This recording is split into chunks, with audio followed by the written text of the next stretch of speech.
Welcome to Listertainment, the channel with the most deceptive name in all of YouTube. There are fights that come along that you just can't believe are finally happening. They make you giddy with anticipation and you are ready and willing to fork up the $50 to $100 that it's going to cost to watch it.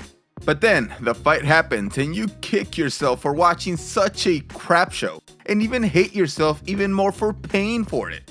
Sometimes one of the fighters gets injured before the fight and just doesn't admit it, and other times they just don't perform during the fight for whatever reason.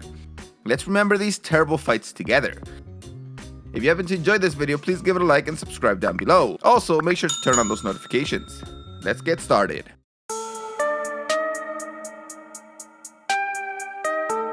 This fight was highly anticipated because it was supposed to match up two of Mexico's biggest stars. Although only one of them, Canelo Alvarez, was a legitimate star, and Julio Cesar Chavez Jr. was only a star because of his name. Quiero ver crecer a mis nietos. Y los vas a ver. A ver si sale ahora sí uno bueno. Chavez had terrible training discipline before this fight, and it led to him having issues with trainers and his entire team, and he again failed to deliver. He stated that he would come out and bring the fight to Alvarez, but he just never did anything. Canelo, what should people expect? Dijiste que me ibas a noquear en el 8. Maybe. He was the much bigger man in this fight, and he was just unable to back down Alvarez, which is supposed to be his fighting style. A quitter, always a quitter, notably Roberto Duran. Instead, Canelo was the one backing him down, and just completely outclassed him in every single way. In the rhythm, he's in this nice lovely little mode here, going through the mode. And the problem you had though is that heavyweight maybe in the earlier rounds. The best part was that both fighters didn't sit down during the break between the first round and the second round. But then after that, only Canelo had the energy and stamina to stay standing during every single break, while Chavez looked like he was dying from exhaustion after every single round.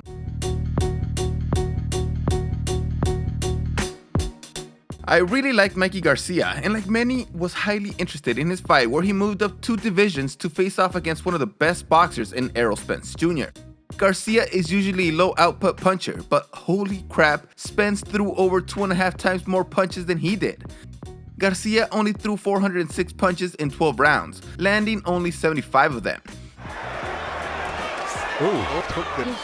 Don't get reckless. The long arms are posing a problem for Mikey. Up, his chin up, and stiff. He needs to move his head a little bit more. He's keeping the perfect distance. While Spence threw 1,082 punches and landed 345. Garcia was just never able to get anything going, and that was due to Spence's incredible boxing ability and amazing punching power. He just completely negated anything that Garcia wanted to do. Garcia needs to knock out Spence to win this fight. Of course. But right now he's too busy protecting himself from this onslaught of Spence's combinations. By the end of it, it was clear that Garcia was losing. But instead of going all out trying to get a knockout, he just looked like he was trying to avoid getting knocked out himself. Almost like he considered that a victory for himself. It was a really disappointing fight. Well, he's got 25 seconds to 20.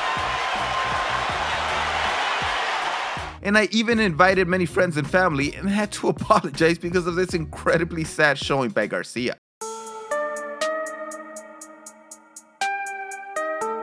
Andy Ruiz became the first Mexican heavyweight champion after he defeated Anthony Joshua, who held 3 belts in 2019. It is considered one of the biggest upsets in boxing history, but many people who knew Ruiz thought he had a legitimate chance, and he definitely showed up for the fight, recovering well after he got knocked down. Unfortunately, Ruiz's victory and success went to his head, and he went on an absolute bender for 3 months. He just partied and drank in what was basically a 3-month-long party. He was scheduled to fight Joshua again in the rematch only 6 months later, and those 3 months basically killed any shot he had. He came into the rematch weighing 20 pounds more than he did for the historic victory, and he was just basically unable to do anything in this fight. And there you see Joshua just using that jab. The jab, maintain the distance, but make it quick. Use the feint. At once, take your time. Joshua did change his style a ton, fighting behind his jab, completely dominating the fight. But Ruiz could have made it interesting if he was in the same fighting shape that he was in for the first fight. The head back. to say bring it and stay in close, but maybe Joshua wants to do some damage here. It was a clean right hand from Anthony Joshua.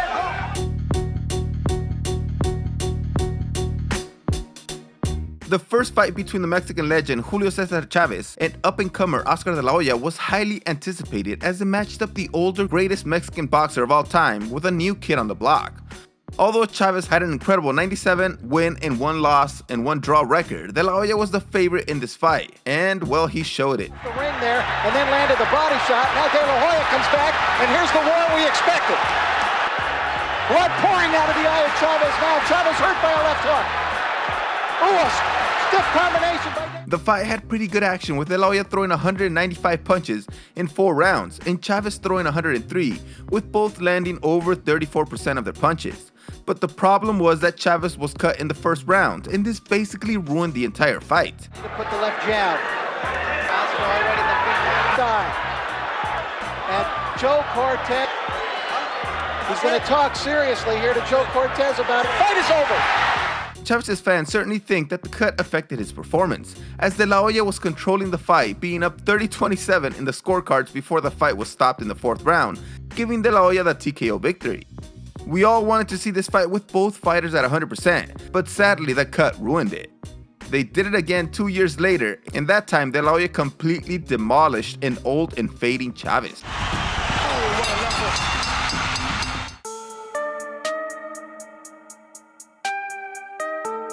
Lennox Lewis was set to fight against Evander Holyfield to unify 3 belts in the heavyweight division back in 1999.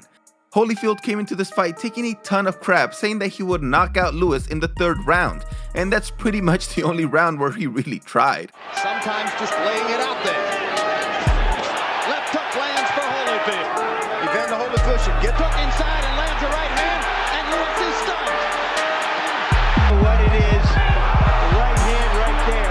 Right cross landed flush for Holyfield. The fight turned out to be disappointing for 2 reasons.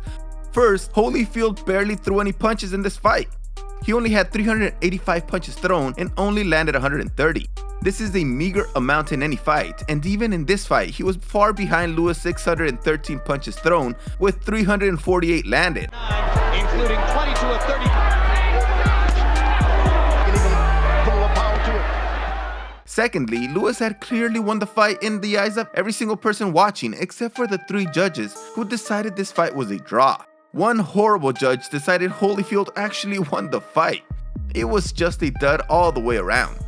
Let me know in the comments how many of these fights you have seen, especially live, because I can only sympathize with your disappointment.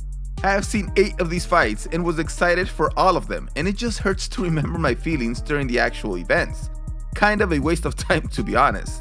Thanks for watching this video. See you next time.